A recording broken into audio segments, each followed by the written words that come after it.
شام تک خیمے لگا دیے گئے۔ موسم اتنا اچھا نہیں تھا، اس لیے کھانا کھانے کے فوراً بعد وہ لوگ خیموں میں چلے گئے۔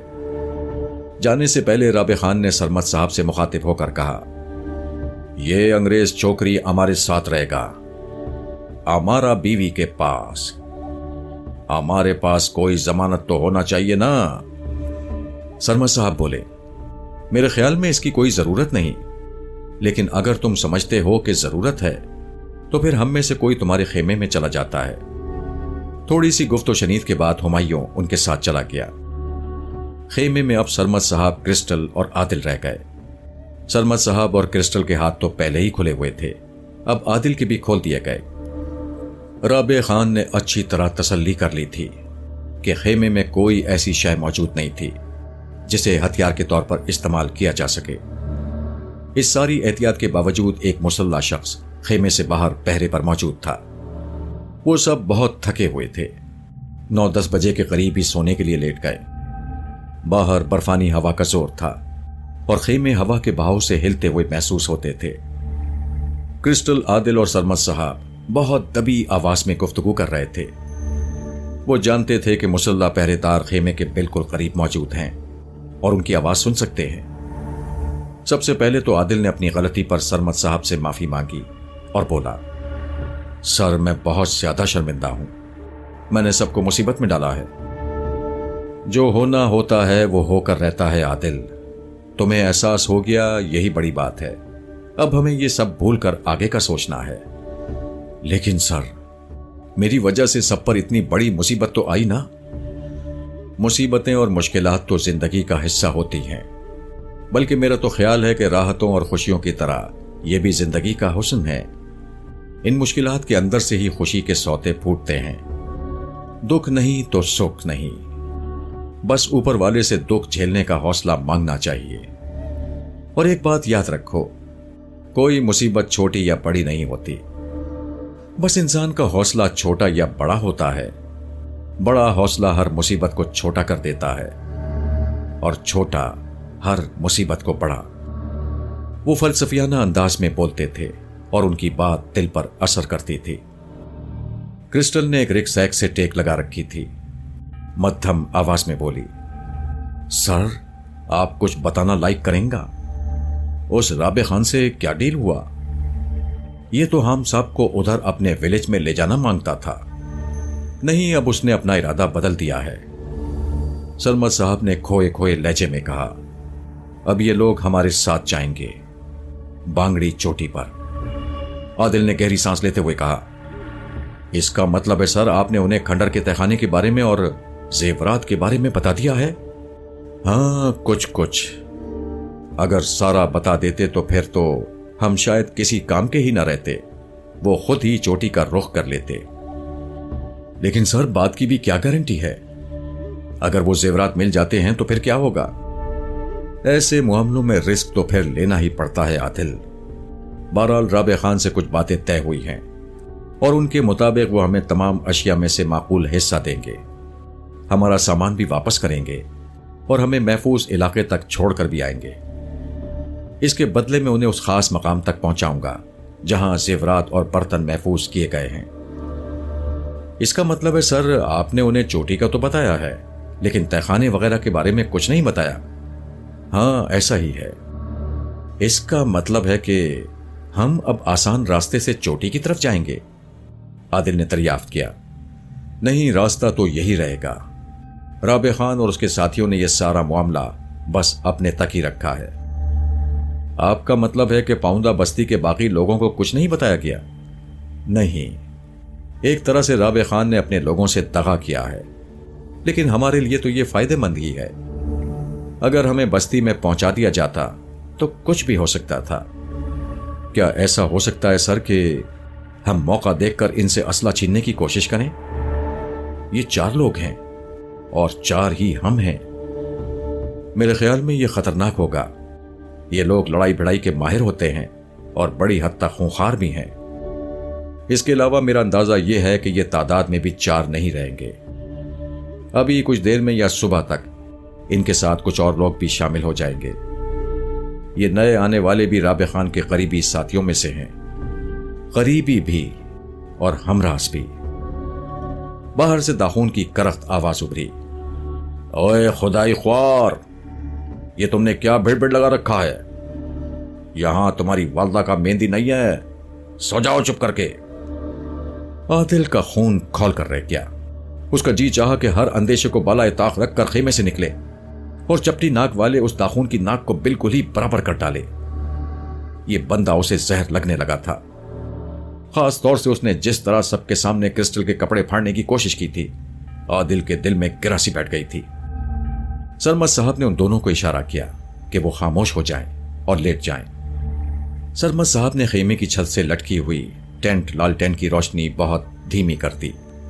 سرمد صاحب بائیں جانب لیٹے تھے، کرسٹل دائیں جانب۔ عادل ایسے لیٹا تھا کہ اس کا سر سرمد صاحب کے پاؤں کی طرف تھا اور پاؤں کرسٹل کی طرف۔ سرمد صاحب جلدی سو گئے، مگر عادل جاگ رہا تھا۔ کرسٹل نے کروٹ بدلی اور اپنے ریشمی بالوں کو اس طرح پھینکا کہ عادل کے پاؤں پر پھسل گئے۔ شاید وہ جان بوجھ کر ایسا کر رہی تھی۔ عادل نے اپنے پاؤں سمیٹ لیے اور انہیں کرسٹل کے سنہری مائل بالوں سے کچھ دور ہٹا لیا۔ پتہ نہیں کیا بات تھی، جب بھی کرسٹل کوئی ایسی ویسی بات کرتی تھی، عادل کے ذہن میں فوراً شہزادی کا خیال آ جاتا تھا۔ شہزادی جیسے اپنے بازو پھیلا کر اس انگلش لڑکی اور عادل کے درمیان کھڑی ہو جاتی تھی، اور وہ اکیلی نہیں ہوتی تھی۔ اس کے ساتھ لالی گاؤں کے سارے سنہرے کھیت آتے تھے، سارے جانے پہچانے درخت، ساری پگڈنڈیاں، پرندوں کی ساری چہکاریں، نیم گرم ہواؤں کی ساری مہکار۔ آج بھی عادل نے اپنی آنکھیں بند کی تو وہ اس کے سامنے آن کھڑی ہوئیں۔ مجھے بھول تو نہیں گئے عادل؟ میں دن رات تمہارا انتظار کر رہی ہوں، تمہاری کامیابیوں کے لیے دعائیں مانگ رہی ہوں۔ یاد رکھنا، میری نگاہیں آخری دم تک تمہارا راستہ دیکھیں گی، اور اگر مجھے چودھری ناصر یا کسی اور کی ڈولی میں بیٹھنا پڑ گیا تو میں تمہارا نام لے کر موت کو گلے لگا لوں گی۔ وہ خیالوں میں بولا، نہیں شہزادی، ایسا نہیں ہوگا، میں اپنی جان پر کھیل کر بھی اپنا وعدہ نبھاؤں گا۔ اگر کچھ لوگ چاہتے ہیں کہ تم کو پیسے میں تولا جائے تو میں تمہیں پیسے میں تول کر اپنا لوں گا۔ میں غریب ضرور ہوں، لیکن تمہاری محبت نے میرے بازوؤں میں وہ توانائی بھر دی ہے جو پتھروں کا سینہ چیر کر ان میں سے دودھ کی نہر نکالتی ہے، اور یہ میں کر کے دکھاؤں گا۔ بس تم ہمت نہ ہارنا، میرا انتظار کرنا، ہاں میرا انتظار کرنا، اور ماں کو بھی حوصلہ دینا۔